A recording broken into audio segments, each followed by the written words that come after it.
New from the Embedded podcast. Female athletes have always needed grit and talent.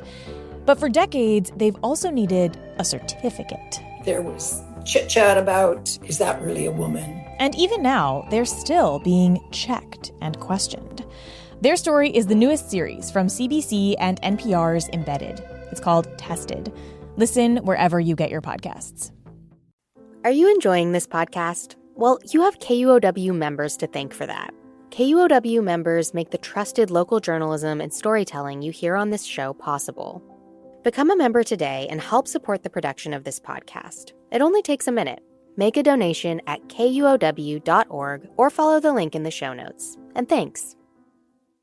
You're listening to Soundside. I'm Diana Opong. Hope you're having a great day so far. The Columbia River is undoubtedly one of the most important rivers in the Northwest. Today, its irrigation provides water for the farms of central Washington. It's a vital waterway for salmon, and it provides a critical source of hydroelectric power. The river is split between the U.S. and Canada. Its headwaters begin in British Columbia, and for the last 10 years, one treaty has guided how the two nations manage the river and its dams. But that treaty is quickly approaching an important deadline this September. And if nothing changes, terms in the treaty become less favorable to the United States. In the last month, stakeholders on either side of the border have come to an agreement in principle on an update to the Columbia River Treaty. Negotiations over changes in the treaty have been in the works for the last 6 years. It's probably something you haven't heard about before, but it's a critical piece of the future of the Columbia River and everything that depends on it. This week, Soundside's Libby Denkman caught up on the treaty's latest with Nigel Banks.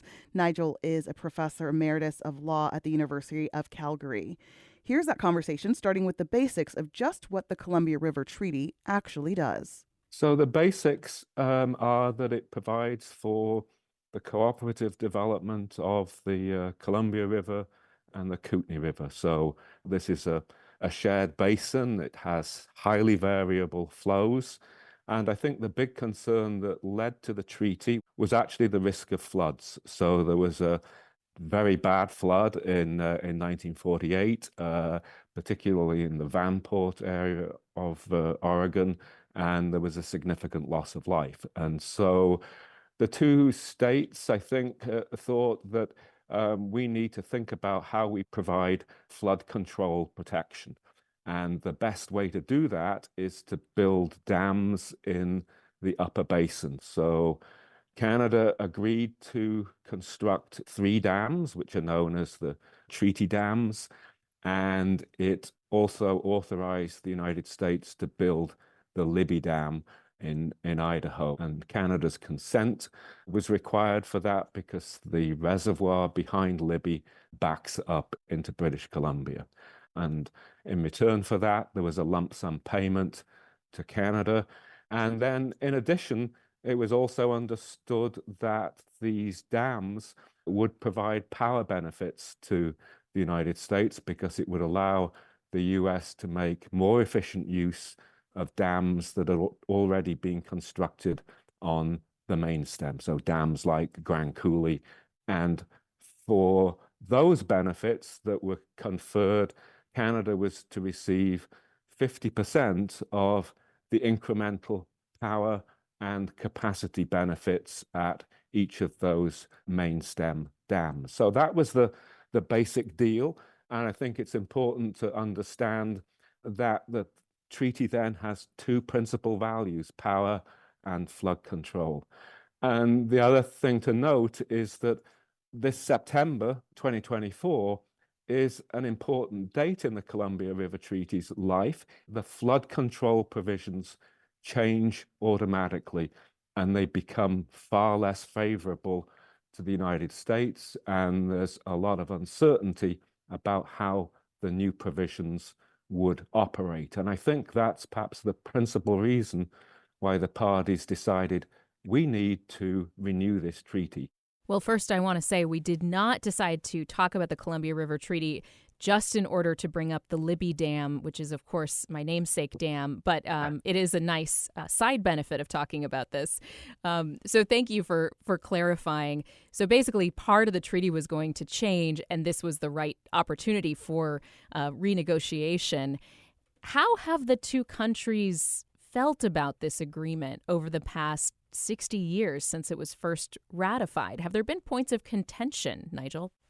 Well, there have been points of contention, but I think basically both countries have seen this as a remarkable achievement that has delivered benefits, both power and flood control, to both parties. So I think the basic message is that this has worked incredibly well, that the operating entities, so that's BC Hydro on the Canadian side of the border, and Bonneville and the Army Corps of Engineers, have had a tremendously cooperative relationship.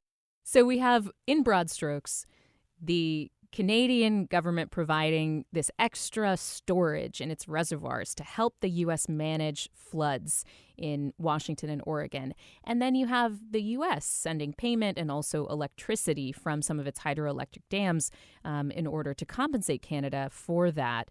There is this other factor that I think has really come to a head in more recent years, especially through the work of tribal governments, and that is the issue of fish and the issue of salmon and the way that dams affect salmon migration.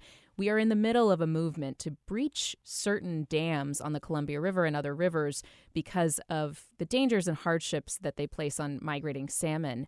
Were salmon any consideration in the original treaty of the Columbia River, and are they a part of the negotiations now? So I think it's fair to say that there were two major omissions in the 1960s negotiation of the treaty. One, as you point out, is salmon, but more generally ecological values. And the other is the exclusion of the tribes in the United States and the First Nations in Canada. So salmon was not a part of the treaty. And I think the principal reason was that, in a sense, the damage had already been done. The most significant damage to the Columbia Basin in terms of salmon was the construction of the Grand Coulee Dam in the 1930s and 40s, because that dam alone cut off escapement of salmon to the entire upper Columbia. Now, that doesn't mean to say that the dams and the operation of the dams don't cause continuing harm to salmon, because it's important that, there are flows of cold water at important times of the year, particularly in the late summer. And so if dams are operated for flood control and power, then that might mean that water isn't available for those important flows. So the entities, so Hydro and Bonneville and the Army Corps, have made some incremental changes to their operations to provide for fish flows, but this was certainly a very significant issue in the current rounds of negotiations that have led to this agreement in principle. And what is contained in the agreement in principle? It was 6 years of negotiations leading up to this. The agreement in principle was announced last month on the revised treaty. We've touched a little bit on salmon considerations. What can you tell us about the major points of agreement that these two countries have come to? Well, I should start by saying that it is simply an agreement in principle at this stage, so it's not treaty text, and it could change between now and the finalization of the treaty. The second comment I should make is that we haven't actually seen the agreement in principle yet. All that has been posted is a summary of the agreement in principle that was posted by the government of British Columbia. So that said, what are the important points? What are the important changes? So starting with flood control, I've said that the post-2024, in other words, next spring, the United States, I think, was facing significant uncertainty about what the flood control operation would look like, because what the treaty says is that post-2024, the United States must make effective use of all available storage to manage flood control. And only after it's done that can it ask Canada to provide for additional space in its reservoirs. And that instead of the assured operation, which is what we've had for the last 60 years, we were looking at significant uncertainty. So what does agreement in principle say about this? It says that Canada will agree to provide a smaller amount of assured flood control operation to the United States in return for an annual payment. So that's the first point to make. So it gives the United States greater certainty, and for Canada, it gives an assured payment in return for providing that space in its reservoirs.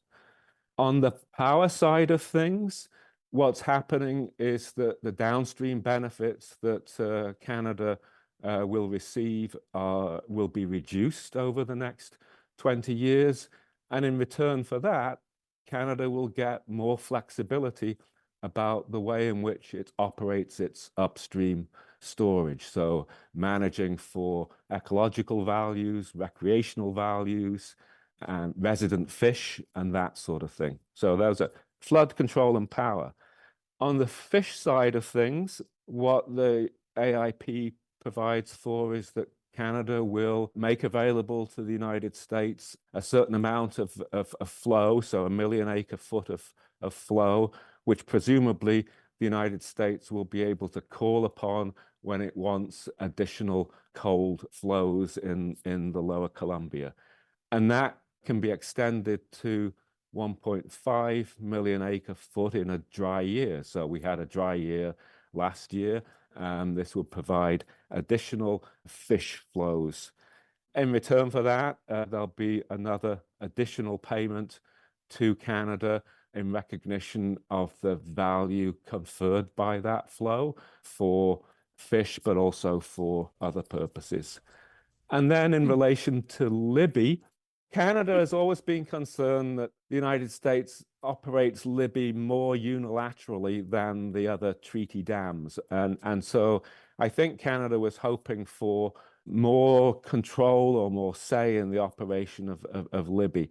It hasn't got that according to the agreement in principle. What it seems to have got is an agreement to create a working group to look at future operations of Libby. I'm talking with Nigel Banks, a professor emeritus of law at the University of Calgary, about the agreement in principle on a new Columbia River Treaty between Canada and the United States. And, one of the issues we've mentioned before is the lack of tribal voice or First Nations voice in the original treaty that was ratified in the 60s. Nigel, what has the role of Native people and tribes and First Nations been in the negotiations this time around? Well, I think it's important to say that they have been involved at the negotiating table.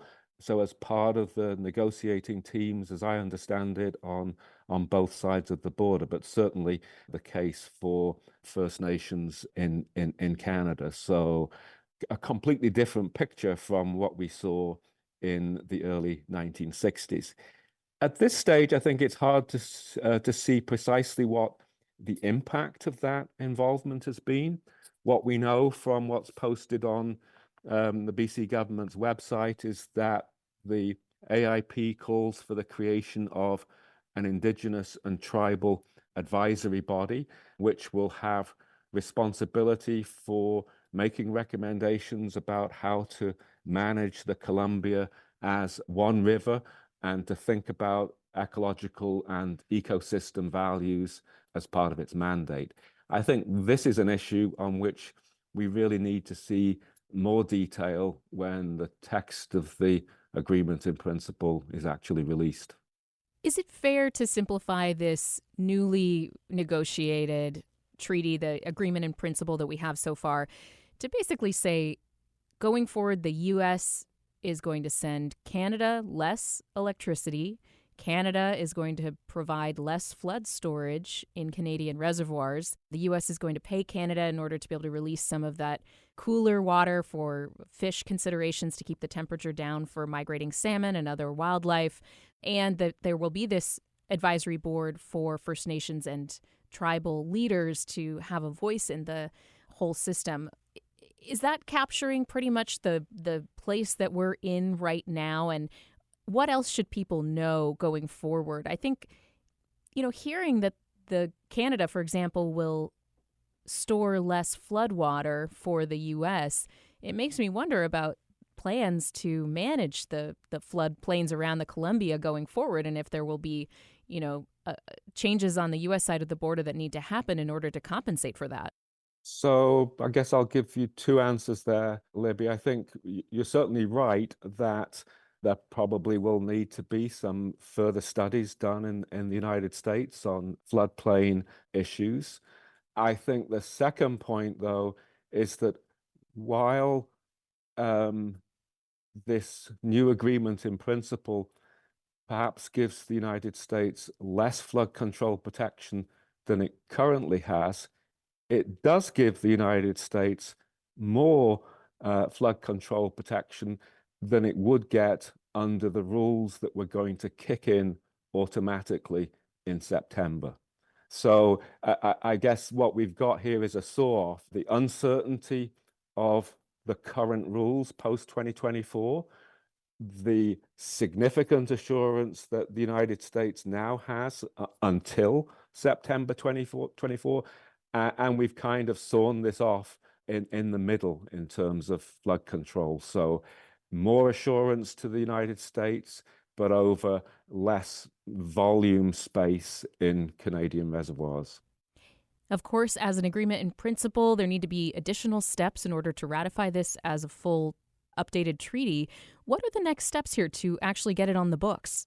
I think the next steps are release of the agreement in principle, which will no doubt provoke lots of discussion on both sides of the border. Second, the agreement in principle will inform the drafting of treaty text. And so that's going to be the next step. And I don't think this is going to happen quickly. I think we're looking at months, if not a full year, to see that treaty text, which I think is going to take the form of a set of amendments to the existing treaty rather than simply its replacement. And then each country is going to have to go through its domestic ratification process. I can tell you that in Canada, that is an executive act. In other words, it's a decision for Cabinet in Ottawa in conjunction with the province of British Columbia. It doesn't require new legislation in Parliament, although it would be laid before Parliament for discussion, but Parliament wouldn't have a veto on the Canadian side of the border. I'm less sure about what the ratification process would be in the United States. The original treaty did require the advice and consent process. I'm not sure whether that's going to be required for an amended treaty or whether it can be done by executive or presidential act. Reporting indicates it would have to go to the Senate for ratification. And so this, is going to be possibly a more in-depth process than what happens on the Canadian side of the border, as you say, where it's an executive process. But our Congress famously very efficient and great with time management. So yeah, I'm sure it'll be a quick process. Nigel Banks, Professor Emeritus of Law at the University of Calgary. I've really, really appreciated this. Really great talking with you and tapping your expertise on everything to do with the Columbia River Treaty. And it does sound like that Libby Dam is going to be a point of contention going forward, but, it can't be helped. That it's to be expected. But I think both states have got a remarkable record of cooperation in the Columbia, whether that's Libby or whether it's the main stem dam. So yes, we're looking at some interesting times over the next couple of years, but I think the cooperative spirit that led to the treaty is still with us and will get us through that process. Appreciate your time, and thank you so much. Okay, thank you. Thanks for listening to Soundside. And hey, this show is only possible because listeners support us. If you are able to give right now, check out the show notes for a link to donate. And don't forget, you can listen live on KUOW 94.9 FM Seattle at noon and 8 p.m., Monday through Thursday, or anytime online at KUOW.org.